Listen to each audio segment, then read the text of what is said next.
the pale moon hung like a silver coin over the turbulent waters of the Yangtze River, as General Zhuge Liang stood atop the watchtower of White Emperor City, his weathered hands gripping the ancient battlements. The year was 223, and the once mighty Han Dynasty lay in ruins, its imperial throne contested by three ambitious kingdoms. The wind carried whispers of war across the darkened landscape, and tonight those whispers would become screams. Below in the valley, the armies of Shu Han moved like shadows through the moonlit fields. 10,000 warriors, their bronze armor gleaming under the celestial light, prepared for what would become known as the Battle of the Moonlit Throne. Emperor Liu Bei, the rightful heir to the Han legacy, had summoned his most trusted generals to this sacred ground where legend claimed the first emperor had once gazed upon the stars and dreamed of eternal rule. The enemy approached from the north. The forces of Wei, led by the cunning Cao Cao, whose ambition burned as bright as the torches that dotted his encampment. Intelligence reports spoke of 20,000 soldiers, their black banners snapping in the autumn breeze like ravens' wings. To the east, the ships of Wu under Sun Quan waited in the river's bend, their allegiance uncertain, their intentions as murky as the waters they navigated.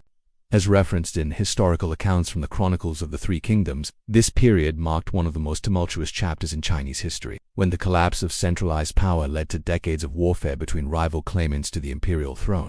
Zhuge Liang descended the stone steps, his silk robes rustling against the cold granite. In the commander's tent, maps spread across oak tables like fallen leaves, marking troop movements and supply lines. The flickering candlelight cast dancing shadows on the faces of the assembled generals: Zhang Fei, whose beard was as fierce as his reputation, and Guan Yu, whose loyalty was as legendary as his prowess with the Guando blade. "The hour of destiny approaches," Zhuge Liang announced, his voice carrying the weight of prophecy. "For too long, the realm has been divided, its people suffering under the chaos of fractured rule. Tonight, we fight not merely for territory or treasure, but for the very soul of our civilization." The generals nodded solemnly, understanding the gravity of their mission. Beyond the tent walls, soldiers sharpened their weapons and whispered prayers to their ancestors. The air itself seemed to vibrate with anticipation, as if the very earth recognized the significance of what was to come. A scout burst through the tent flaps, his face flushed with urgency.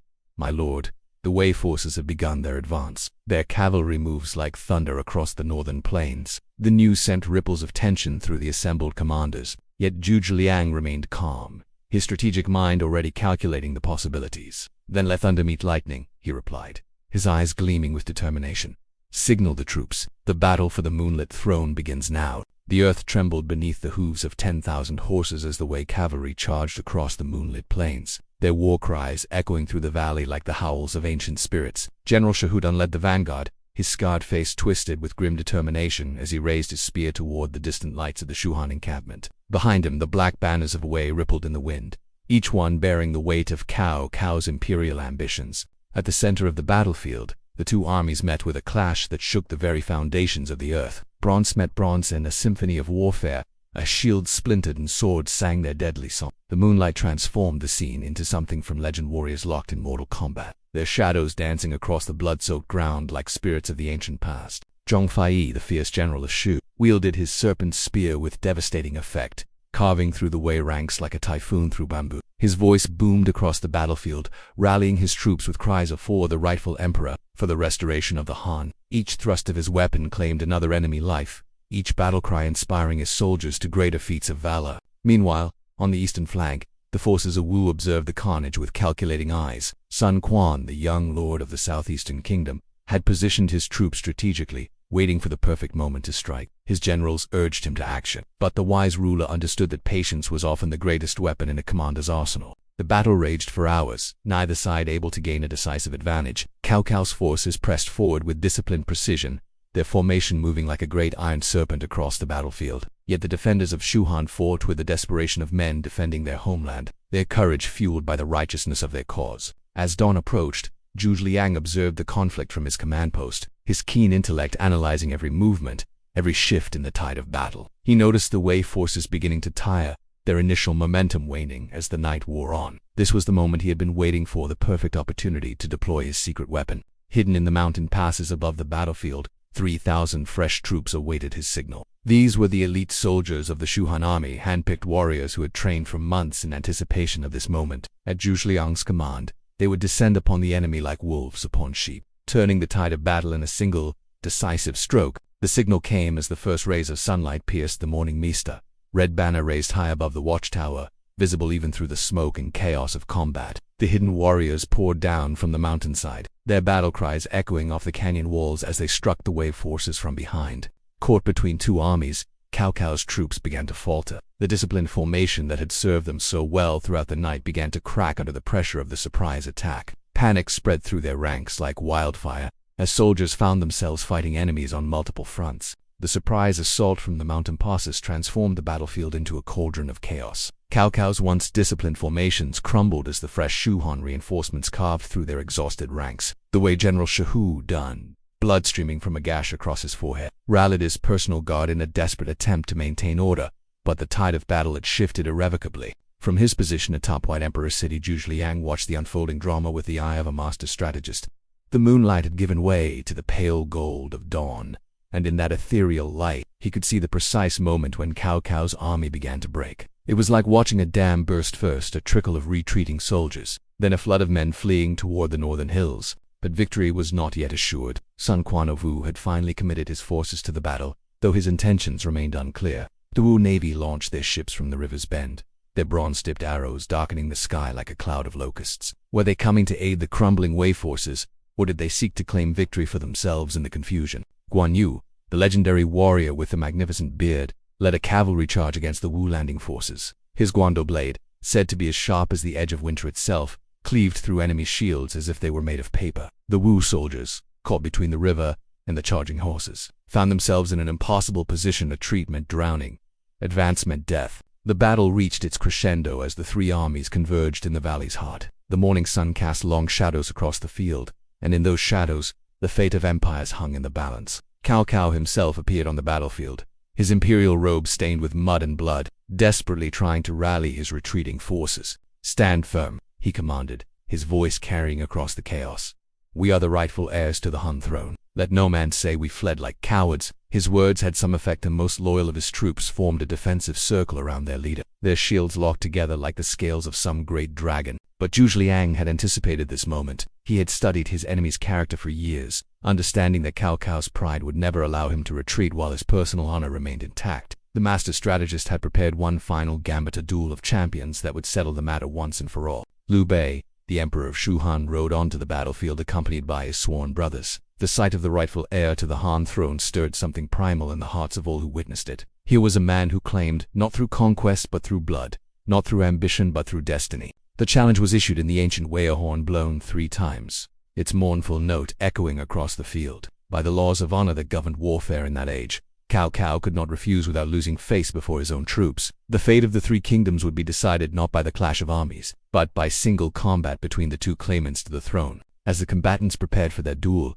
the various armies pulled back to form a great circle around the chosen ground. The Wu forces, recognizing the significance of the moment, lowered their weapons and watched in silence. Even the wounded ceased their moaning, understanding that they were witnessing history in the making. The moon, though fading in the morning light, still cast its pale glow over the proceedings, as if the celestial bodies themselves had conspired to illuminate this moment of destiny. The morning mist swirled around the 2 figures as they faced each other in the center of the battlefield. Liu Bei, emperor of Shuhan, stood with quiet dignity, his twin swords catching the early sunlight like captured stars. Across from him, Cao Cao gripped his ceremonial blade, its black iron reflecting the determination in his eyes. The assembled armies formed a vast circle around them, 10,000 warriors bearing witness to a moment that would echo through the ages. "So it comes to this," Cao Cao called out, his voice carrying clearly across the silent field. "The pretender and the pragmatist, fighting for a throne that may not even exist when the sun sets." His words held no anger, only a weary acceptance of fate's design. Liu Bei raised his swords in salute,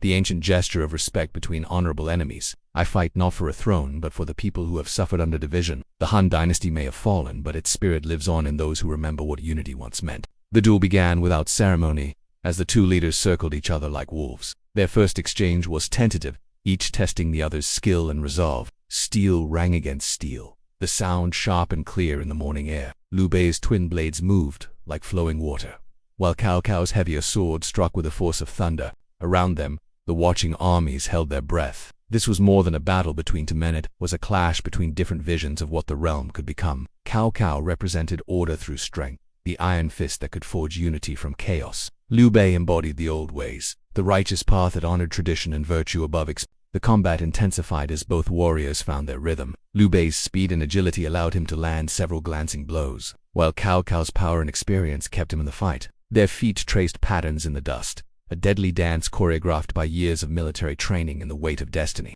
From the Wu contingent, Sun Quan watched with calculating eyes. The outcome of this duel would determine whether his kingdom faced one powerful neighbor or continued to play two rivals against each other. His hand rested on his sword hilt, ready to intervene if the situation demanded it. The turning point came when Cao Cao, pressing his attack with renewed vigor, overextended himself in a powerful downward strike. Liu Bei, displaying the combat wisdom that had kept him alive through countless battles, sidestepped the blow and countered with a precise thrust that found its mark between the plates of his enemy's armor. Cao Cao staggered, crimson spreading across his ceremonial robes, yet he did not fall. Instead, he smiled, an expression both bitter and admiring. "Well struck, brother emperor. Perhaps the mandate of heaven does favor you after all." The wounded Wei leader looked around at his troops, then at the assembled armies of all three kingdoms. "I concede this battle," he announced, his voice carrying despite his injury. "But know this, the realm will never be whole again. We have proven that division is our nature, not unity." As Cao Cao's words echoed across the field, a strange transformation began to occur. The Wu forces, led by Sun Quan, began to advance, not in attack, but in what appeared to be a gesture of allegiance. The young Lord of Wu had made his decision: better to stand with the victor than face the consequences of continued isolation. The offer was unprecedented in the annals of warfare. Here was a victorious general offering partnership to his former enemies, a chance to forge something new from the ashes of the old dynasty. The aftermath of the great duel brought an eerie silence to the battlefield, broken only by the groans of the wounded and the whispered prayers of the dying. Liu Bei stood over his fallen opponent, his twin sword still gleaming with the blood of combat. Yet his face showed no triumph, only the heavy weight of what victory had cost. Cao Cao, supported by his loyal generals, managed to remain standing despite his grievous wound. The crimson stain across his robes spread like spilled wine, but his eyes remained clear and defiant. "You have won the day, Liu Bei," he said, his voice hoarse but steady. "But do not mistake this defeat for the end of my ambitions. The realm is too large for one man to rule, too diverse for one vision to encompass." Around them, the armies of the three kingdoms began to lower their weapons. The Wu forces, led by Sun Quan, approached with cautious steps, their banners dipped in a gesture of respect rather than surrender. The young Lord of Wu had witnessed something Zhuge Liang descended from his command post, his strategic mind already working on the challenges that lay ahead. Military victory was only the first step in reuniting the fractured realm. The real battle would be fought in the halls of government, in the fields where farmers struggled to feed their families, in the hearts of a people who had forgotten what peace looked like. The price of victory is always higher than the cost of defeat, Zhuge Liang observed quietly as he surveyed the battlefield. Defeat ends with the battle, but victory demands that we build something worthy of the blood that has been spilled. The sun climbed higher, burning away the morning mist and revealing the full scope of the carnage. Thousands of men lay dead or dying, their lives sacrificed on the altar of political ambition. The survivors, exhausted and shaken, looked to their leaders for guidance about what would come next. Liu Bei, ever conscious of the burden of leadership, called for the army's healers to tend to the wounded of all three kingdoms without distinction. "A man's allegiance ends when he draws his last breath," he declared. "In death, we are all simply subjects of the same eternal emperor." This act of mercy had a profound effect on the assembled warriors. Wei soldiers, who had expected execution or slavery, found themselves receiving the same medical care as their former enemies. Wu Marines, uncertain of their fate, discovered that they were being treated as honored guests rather than prisoners of war. Sun Quan, observing these proceedings with growing admiration, made a decision that would reshape the political landscape of the realm. Approaching Liu Bei with measured steps, he offered his sword in a gesture of alliance. "Perhaps there is wisdom in your vision of unity," he said. "The Wu kingdom has grown weary of perpetual warfare. If you can offer our people peace and prosperity, then you shall have our support." The symbolic moment was witnessed by thousands. The Lord of Wu, one of the most powerful men in the realm, choosing to ally himself with the victor, rather than continue the endless cycle of conflict. It was a demonstration of pragmatism that would echo through the ages. Cao Cao, watching from his makeshift litter, let out a bitter laugh.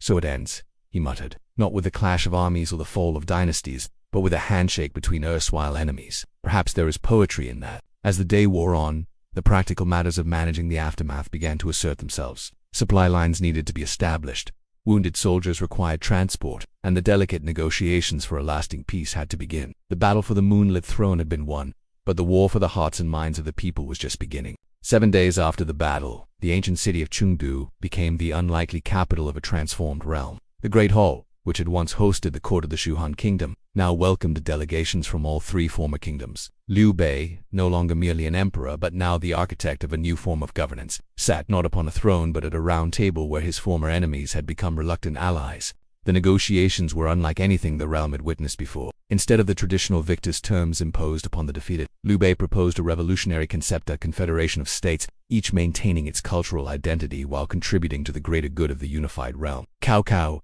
his wounds healing but his pride still raw, initially resisted such unprecedented arrangements. You speak of unity, Cao Cao argued during one heated session, but what you propose is organized chaos. How can three different philosophies of governance coexist without destroying each other? His question struck at the heart of the challenge they faced. Zhu Liang, serving as the chief architect of the new system, presented his solution with characteristic precision. The realm has changed, he explained, gesturing two maps that showed trade routes, agricultural zones, and population centers. We can no longer govern as our ancestors did, ruling through fear and absolute authority. The people have tasted independence during these years of divisioning. They will not easily accept a return to the old ways. Sun Quan, who had proven to be a skilled negotiator, offered a practical perspective. My people have prospered through trade and innovation. If this confederation can guarantee the free movement of goods and ideas, then we can build something stronger than any single kingdom ever achieved. The breakthrough came when a messenger arrived with disturbing news from the northern borders. Barbarian tribes, sensing weakness in the realm's division, had begun raiding settlements and threatening the stability that the three kingdoms had fought so hard to achieve. The external threat provided the catalyst for genuine cooperation. Perhaps our former enemy speaks truth, Cao Cao admitted grudgingly. Divided, we are vulnerable to those who would see our civilization destroyed. United, we could create something that would endure for generations. The formal ceremony establishing the new confederation took place under the same moon that had witnessed the great battle. The symbolism was deliberate. Just as the moonlight had illuminated the field of combat, so too would it bless the birth of a new age of cooperation. Liu Bei, Cao Cao, and Sun Quan stood together before the assembled representatives of their people, each placing his hand upon the ancient seal that had once belonged to the Han Dynasty. The pact they signed established not merely a political alliance, but a new model of governance that would influence the development of the realm for centuries to come. The battle for the Moonlit throne had ended not with the subjugation of the defeated, but with the transformation of all participants. The warrior emperor Liu Bei had learned that true victory required mercy as much as strength. The pragmatic Cao Cao discovered that idealism could be a form of realism when it inspired people to transcend their limitations. The calculating Sun Quan found that trust could be a more powerful weapon than any sword. As the moon set on that historic evening, the three leaders looked out over their transformed realm. The price of their confederation would be measured not in gold or territory, but in the willingness of proud men to compromise their absolute power for the greater good of their people. Zhu Liang, observing the ceremony from a distance, allowed himself a rare smile. The strategic mind that had orchestrated the military victory and had also crafted a political triumph that would echo through the ages. The battle for the Moonlit throne had become something greater than anyone had imagined, but the beginning of a new way of thinking about power, governance, and the bonds that hold civilizations together. The dawn that followed brought with it the promise of an era when the realm would be measured not by the reach of its armies, but by the prosperity of its people and the wisdom of its leaders. The Moonlit throne, once a symbol of absolute power, had become a foundation for shared responsibility and mutual respect.